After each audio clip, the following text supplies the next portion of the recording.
आमच्या बापदादाच्या पुढ्याला जळायलंय, आमचं चाललं आणि तुम्ही अशी यंत्रणा घेऊन यायला म्हणजे आम्हाला चिरडता? हा, चिरडायचं असेल तर असंच गोळी घाला ना, आमच्या बापदादाच्या जमीन तुमच्या. तसं नाही तर काय, तुम्हाला मी म्हणलं मगर साहेब पुढेच मगर साहेबाला बोलवा, याचा आम्हाला खुलासा द्या. आम्ही स्वतःहून बाजूला सरकतो, स्वागत करतो, फुलं टाकतो आणि जा म्हणतो तुम्हाला तिथं.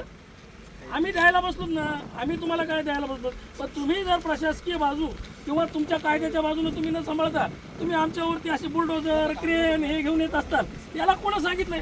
हा कुठला न्याय झाला? न्यायिक भाषेप्रमाणे तुम्ही आम्हाला सहकार्य करा, आम्ही तुम्हाला सहकार्य करू. हा, पण हे असं नाही ना, दादागिरीची भाषा झाली नाही. आम्ही येणार हे यंत्रणा घेऊन येणार, एवढं काय कशाला काय शेतकऱ्याला मारतात? सूचना तुम्ही पालन करा 100%. आम्ही त्या बाबतीत तुम्हाला काहीच म्हणणार.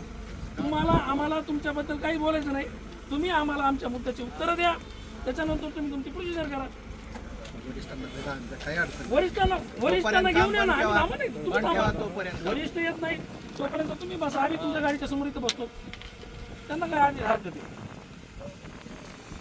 हे बघा सर, शासनानं पण असं एवढं नाही केलं पाहिजे. इतकं हुकुमशाहीच्या पद्धतीनं आपण जर जाणारच असतो तर हुकुमशाही आहे काही स्वातंत्र्य काय आतंकवादी एवढ्या पद्धतीनं तुम्ही फौजफाटा घेऊन आलात.